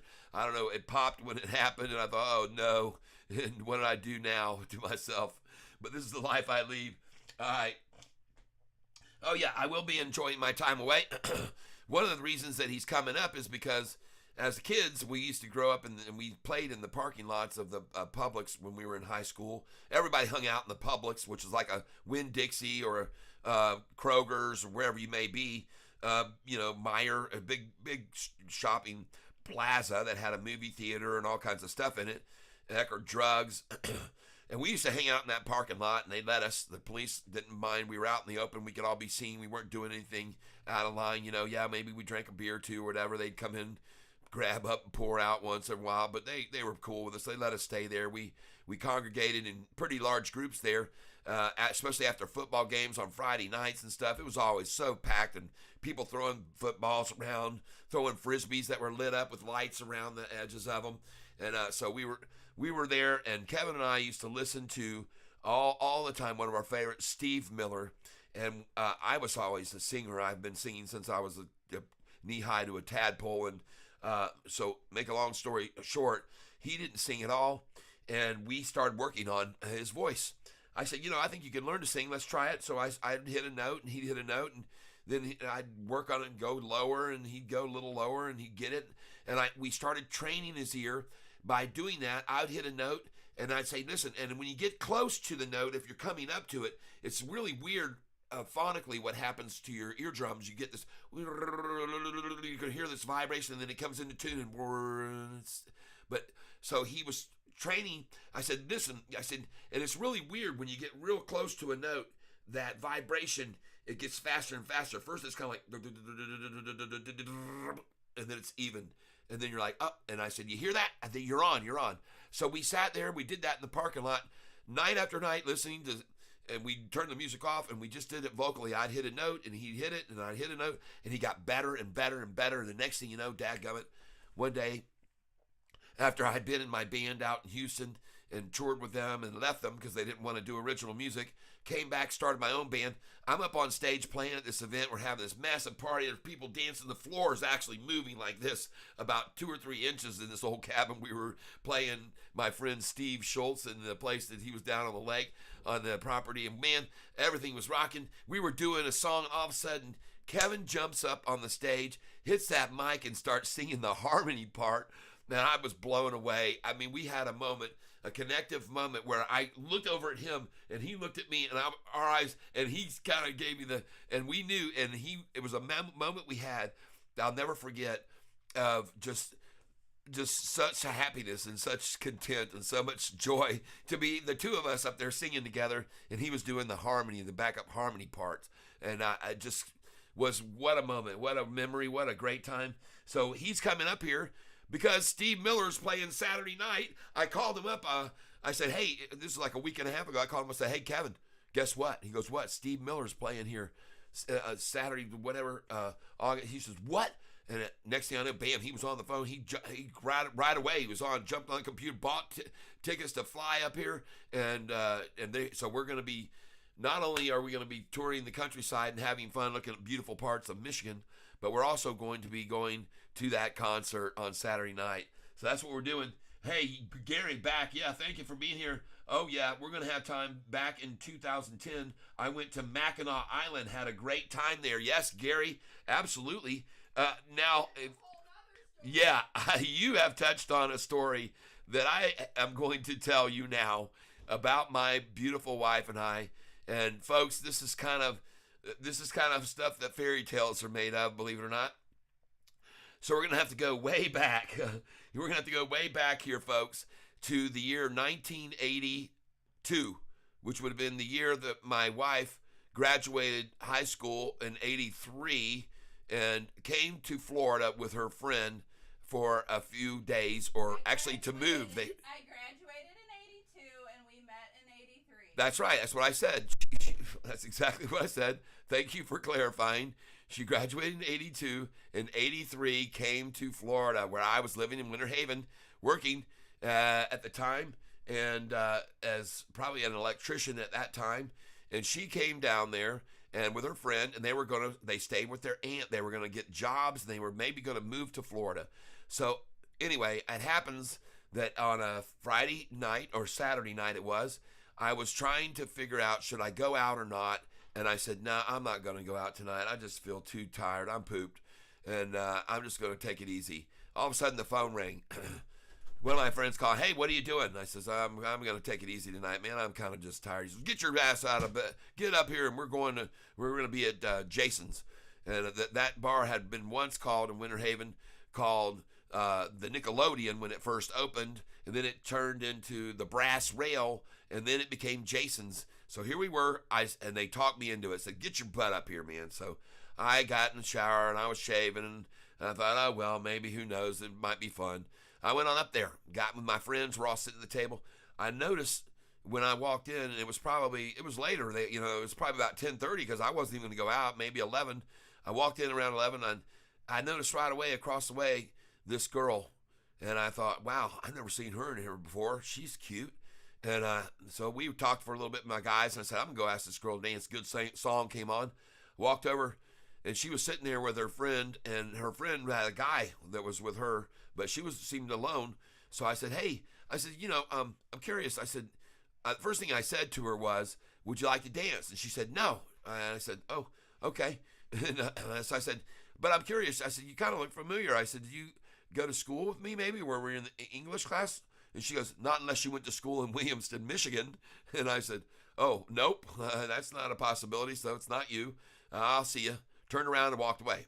Went back and sat with the guys and said, oh, man, no dancing poo, huh? I said, no dancing. Not with her. I asked, she didn't like the song or whatever. But I'm persistent, as you've already seen. I'm very, very persistent.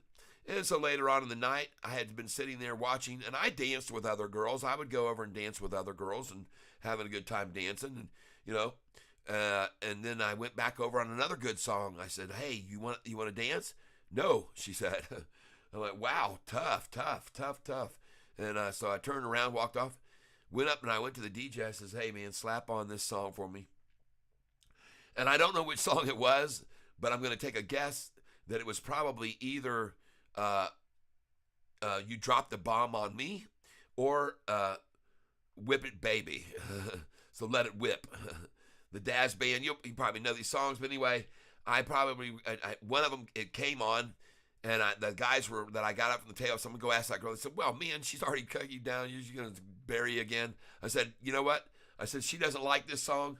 I said, I'm not going to like her anyway. I wouldn't want to be around her if she doesn't like this song. So I go over, and sure enough, I said, hey. And she looks at me, I go, you would like to dance? She goes, yeah. And that, folks, was the beginning of a off and on relationship, 40 years. And why I'm telling you is what happened was that at the end of that night, we danced the night away. Then she figured out I didn't know how to dance, and she wasn't embarrassed by me, and she knew how to dance very well as well. And I liked her style, she liked mine. We danced all night. Anyway, night comes, we're gonna flip on all the lights. They start. It's time to go. The party's over. Turn out the lights. And so everybody, they're telling you, the party doesn't have to end, but it has to end here. So I said, that's right, because I knew of a party that was going on around the lake at somebody's house. They had told me there was going to be a get together that later. So I was sitting there. I walked over as all the lights were on, and I said, "Hey, so what are you guys up to?" And they said, "Oh, I don't know." We said, "We're thinking about going to get maybe some breakfast or something." And I said, "Well, I'm headed over to a party around the lake, but it was nice meeting you." And she goes, "I want to go to a party." And I said, "What?" And then her friend, I said, "Y'all want to come to the party?" He said, "No, I think we're going to go get breakfast." And she goes, "But I'd like to go." And I said, "Well, if you want to go, you can come along with me." And she's like, "Well, hold on." She turns to the guy that's sitting there, and she says, "Do you know this guy?" And he goes, "Oh, yeah, Ty." He goes, "Yeah, I know Ty. Everybody knows Ty in this town. And he's a good kid, He's good. He's a good guy." And so that was all it was. She spun around, said, "Let's go." So we head out the door. Here's the funny part. We walk out to my car, and it was at the time I owned a Triumph TR7 convertible. And it's the shape of things to come. Looked like a Toyota MR2, if you know what that car is. Or today, they don't even make a car that really looks much like it that I can think of. But at any rate, it was kind of a wedge car. It was a very cool car, TR7, Triumph TR7. Anyway, I had it backed into the space that I was in. And so when I started to walk over to the door to let her in, as it turned out, that happened to be the driver's side door next to me of an old station wagon. So she stopped walking with me there as I made my way to, she thought maybe that station wagon door to open to get in, and she was going to go around to the passenger side, but no, I opened instead that TR7 passenger door, and then she goes, "Oh," and then she came right on over. He climbs in because it was a badass little car, obviously, and there was a cute little fun little car that I had, and I am grateful that I had the chance to own it, and ended up going out to Houston with it later on in life. But make a long story short, that was our first night. We headed over to where the party was supposed to be, and I was very embarrassed because got there, pulled in on the drive, and I didn't see a single car. There wasn't anyone there yet, or they hadn't shown up yet, or no one was there because really the bar had just closed, so maybe they hadn't shown up or whatever. But I just made a suggestion. Well, how about we take a cruise? She goes, "All right." So we just drove, and in that little car, there's a road there in Winter Haven called Cypress Gardens Boulevard. It's just as windy as a snake, going around and through all the lakes and all these cool curves. And then it comes to this point where you come around a big corner and you can go up this hill and you can go straight up. It's called Swanee Drive. Now, it doesn't exist anymore. All that's been changed. All the new roads and routing has been changed. It doesn't exist. The hill's still there, but you can't drive off of Cypress Gardens Boulevard up onto it. And when we were kids, we used to get up there by the church at the top of that hill. It's a big hill. I'm talking at least 150, 200 feet from the top down to where it swept onto the road, onto Cypress Gardens Boulevard. But anyway, so we drove all through there, around there in that little car, and then we shot up that hill. Boom, we right on up. Hey there, welcome, Ape Love 8, DWAC, Truth Soldier merger closing next week. Okay, thank you for the heads up on that. I appreciate it. Thank you very much. We are always trying to keep an eye on over here what's going on. I'm telling a little story about how my wife and I met back in the year 1983. And after we went for a ride from the bar in my little car, my TR7, we went shooting around those corners and then up that hill to the top, and a beautiful place to park and look out over this gorgeous lake down below. And there's the crosses on the hill and stuff. And it was a fantastic little spot where we stopped and got acquainted a little. And then I says, "Hey, how about we go crash? It's getting late. It's probably 3 a.m. Get over to my house." My folks were out of town, okay? So I went back there, and we actually jumped in. This is something I hope they never hear. Their bed, which is the big old king size. And by the way, I want you to know something. I did not take advantage of her in an intoxicated state, and neither one of us took advantage of each other that night. Because actually, I think at that part we danced all through the night, and we had some cocktails, and we just said, let's just call it a night. And I said, "Now let's play a little." She says, "No, you're drunk." Cut me right off, just like she did with asking her to dance. And I said, "All right." So I fell asleep. Woke up in the morning though, and how could I resist? I mean, this deliciousness laying next to me, And, well, we don't need to go into any more of the details, but I will say this, that after that, we had to get things going. I had to get up out of bed and get the yard mowed, which I did. I got out there and hacked through all the grass that was overgrown. She was watching the whole time. And then I remember her sitting there on the steps. I can remember to this day even, and see her sitting there, and she was just so cute, and she was waiting for me to get the yard mowed, and I had no idea what thoughts were going through her head, but we got it mowed, got it done, and then we headed up to the local bar there called Le Mans, and that's no longer on Cypress Gardens Boulevard either. It now has been moved. That location was bulldozed down and swept away, and all changes there in Winter Haven when we go back.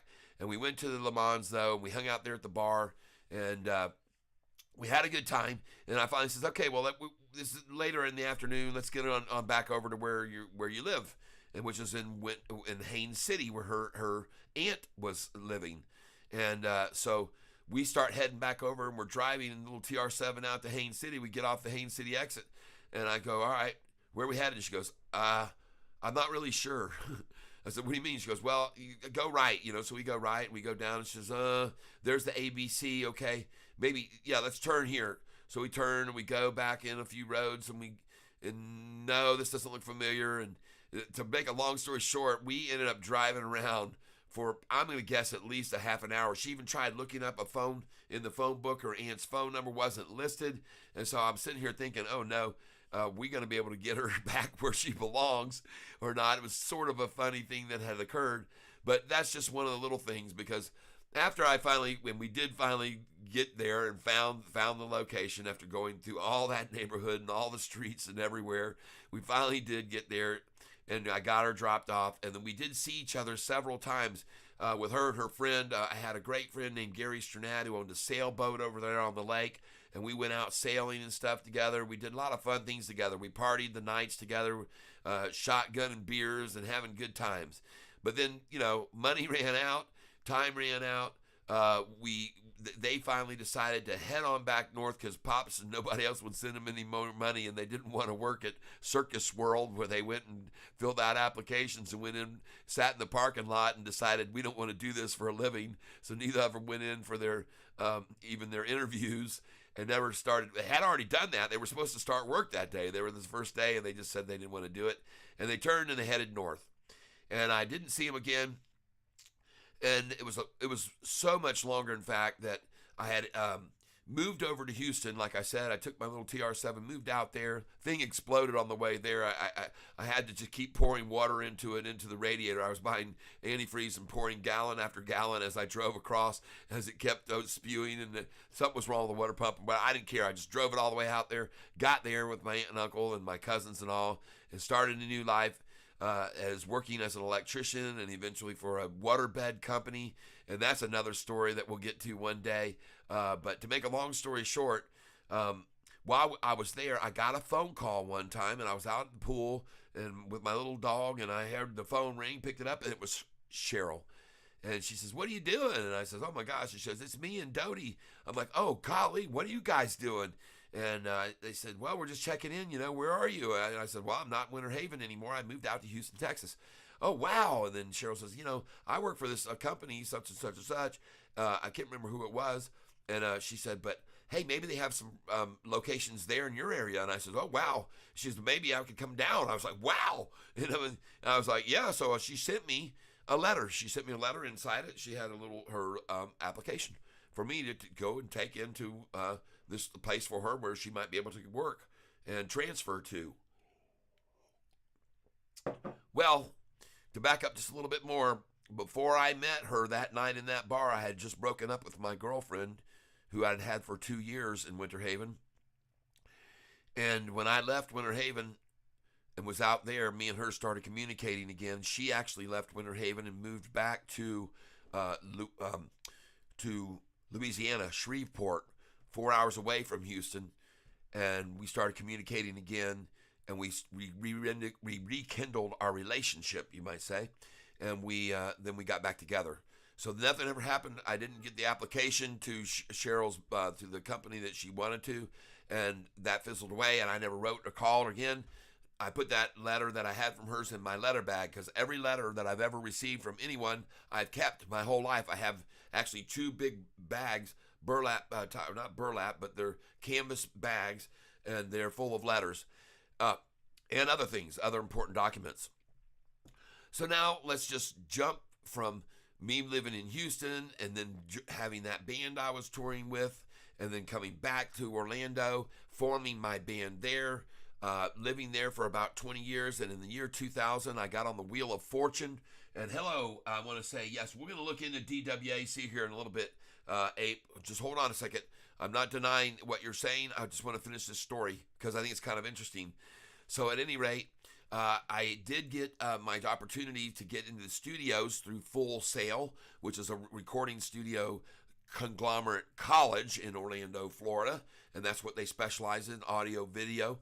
And I was working as the artist that they would record. All the students were learning how to record, and I was the artist, and my band was the recording medium they were recording. So that's how we got all of our songs recorded on these big 2-inch master tapes. I had them all reduced from 2-inch onto CDs, and I was on the Wheel of Fortune, gave me the opportunity to win a lot of money, which I did. And with that money, and you can see that show on Wheel of Fortune if you just put in Wheel of Fortune and my name and the name Amy, A-M-Y, and or the name Joy, because the other guy's name was Joy. So if you put Wheel of Fortune, Tyler, Amy, Joy, you'll see my Wheel of Fortune presentation. I didn't post that video. Someone else did, but it's there on YouTube. You can see how I did. Anyway, after doing well on Wheel of Fortune, took the money, made all my CDs, headed to Nashville, Tennessee. Turned out I didn't go to the job that I was supposed to be hired there in the auto truck sales. The guy offered me a position I didn't want there. And I said, no, I'm not interested in selling trucks here. That's not what I'm into. My forte is selling used vehicles. And I wanted to be on your used lot. I told you that when I came up here 6 months ago and laid the groundwork and looked at where I'm going to live and moved into. I've already moved into the place 2 miles down the road here. So I want this job, but I'm not going to sell new trucks because they weren't selling at the time. Gasoline was over anyway, it was ridiculous. So I didn't do that. I went and got a job in a music store instead. And I talk about perseverance. That's another story, because when I first walked in and asked the manager, I saw a gentleman was leaving. They were all saying, bye-bye, it was nice working with you and all that. And I said, are you hiring? He says, no. I said, huh. And so I saw one guy leaving. I went back to my apartment. I called the music store and I asked for the owner. Got him on the phone. I said, I was just in there asking if you might be hiring. I saw one of your employees who was leaving. I was told by the manager not hiring. He says, why don't you come on down? So I got in the car, drove back down there, walked back in. It's 2 hours later. I walk in. The manager's standing there. What, can I help you? I said, yeah, I want to seek the owner. He goes, what for? I said, well, apparently you are hiring. He looked at me with this weird look, and he walks back there, and the next thing you know, he comes out, come on in. So I walk in there, and he closes the door. The owner and the partner, Charlie and Jim, were sitting there, and they said, hey, nice to meet you. Thanks for contacting us, and we are hiring.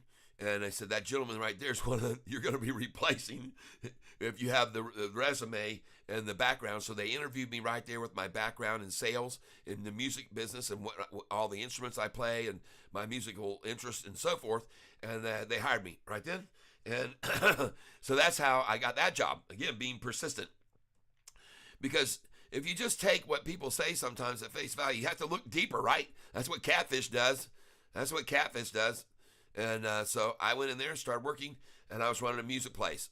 I was running a music store, and I had a massive rentals. I was renting out PA systems to bands and touring groups, and one of them was called the Trailer Park Troubadours. Look them up on YouTube.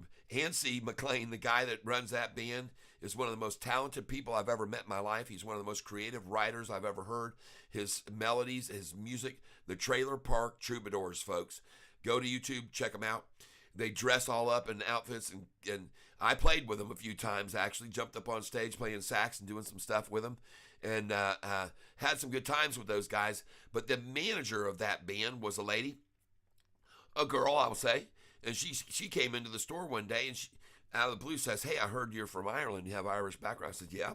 She goes, well, I am too, and my family actually has a Barry Castle. My last name is Barry, and I am interested to go see my great-great-great-grandfather's castle in Ireland.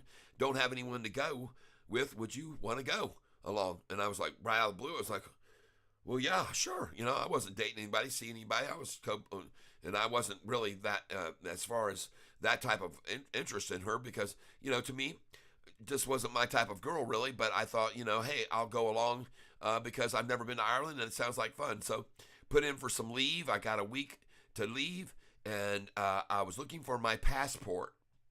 You're probably wondering, wow, this is a long story. What and all? I thought I was here to hear about SOFI, but I'm telling you about just this right here because it's so crazy. So I'm looking for my passport, which was in my documents and all of my letters in one of the bags, and happened to pull out the letter from her that I'd gotten in Houston from Cheryl.